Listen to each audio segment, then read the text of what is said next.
পবিত্র মাহে রমজান শরীফে যদি কোনো ব্যক্তি মানুষকে যদি দান খয়রাত করে, আল্লাহ হস্তে দেয়, ফি সাবিলিল্লাহ হিসাবে মানুষকে সাহায্য করে, তাহলে আল্লাহ রাব্বুল আলামিন তাকে একের পরিবর্তে 70 গুণ করবেন। 1 গুণ যদি আল্লাহর ওয়াস্তে যদি 1 গুণ ফি সাবিলিল্লাহ কোনো মানুষ যদি কাউকে দেয়, তাহলে আল্লাহ তাআলা তাকে উল্টা তার অপোজিটে তাকে 70 গুণ দিয়ে দেবেন ইনশাআল্লাহ।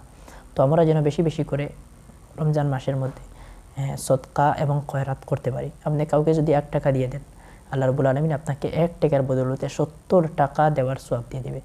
এই রমজান শরীফে আমরা যেন বেশি বেশি করে মানুষকে হেল্প করতে পারি, সাহায্য করতে পারি, মানুষকে সদকা খয়রাত করতে পারি, আল্লাহর রাস্তার মধ্যে টাকা যেন ব্যয় করতে পারি, দিতে পারি, ওইটা আমাদের প্রথমত। এবং একটা হাদিস রয়েছে, সহি হাদিস রয়েছে যে রাসূলুল্লাহ সাল্লাল্লাহু আলাইহি ওয়াসাল্লাম বলেছেন, রমজান শরীফ যখন ঢুকবে, রমজান শরীফ ঢোকার সঙ্গে সঙ্গে আল্লাহ রাব্বুল আলামিন বেহেশতের দরওয়াজা খুলে দেন এবং জাহান্নামের দরওয়াজা বন্ধ করে দেন এবং শয়তানকে বেঁধে রাখেন। আরও একটি হাদিস রয়েছে, ওই হাদিসের মধ্যে আল্লাহ তাআলা বলেছেন, রমজান শরীফের মধ্যে আল্লাহ রাব্বুল আলামিন রহমতের দরজা খুলে দেন, মানুষের উপর অসংখ্য অগণিত রহমত বর্ষিত হয় এবং জাহান্নামের দরওয়াজা বন্ধ করে দেন এবং শয়তানকে জিনজির দিয়ে, লঙ্গর দিয়ে বেঁধে রাখেন। সেজন্য আমরা জানি সকলে, অনেক মানুষ রমজান শরীফের এই রোজা রাখতে পারে বা রমজান শরীফের মধ্যে নামাজ মনকি পড়তে পারে। রমজান শরীফে মানুষের আমল, আখলাক, আদব সব কিছু ভালো হয়ে যায়, কেননা শয়তান যেটা আমাদেরকে ওয়াসওয়াস করে সেটা সেই দিন বন্ধ থাকে, বাধা থাকে সেই রমজান শরীফের মধ্যে।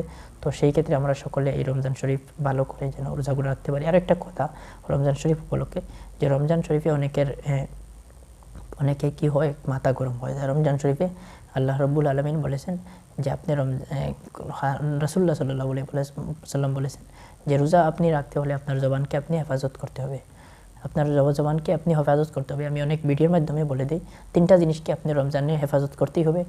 আপনার মুখকে আপনি হেফাজত করবেন, চোখকে হেফাজত করবেন, কানকে হেফাজত করবেন। 3টা জিনিসকে আপনি হেফাজত করে রাখবেন, তাহলে আপনার রোজা পরিপূর্ণ হবে। আপনি আপনার চোখকে হেফাজত করলেন না, রোজা রাখলেন, আপনার রোজা হবে না। কানকে হেফাজত করলেন না, রোজা রাখলেন, রোজা হবে না। মুখকে হেফাজত করলেন না, রোজা রাখলেন, রোজা হবে না। সেক্ষেত্রে আপনি কান, মুখ এবং চোখ 3টা জিনিসকে হেফাজতে ইনশাআল্লাহ রাখার চেষ্টা করবেন। তো আমি আশা করি বুঝতে পেরেছেন রমজানের অনেক গুরুত্ব, অনেক ফজিলত রয়েছে। কোনো মানুষ যদি 1 হরফ তিলাওয়াত করে, আল্লাহ তাআলা 70 হরফ তিলাওয়াতের সওয়াব দিয়ে দেবেন।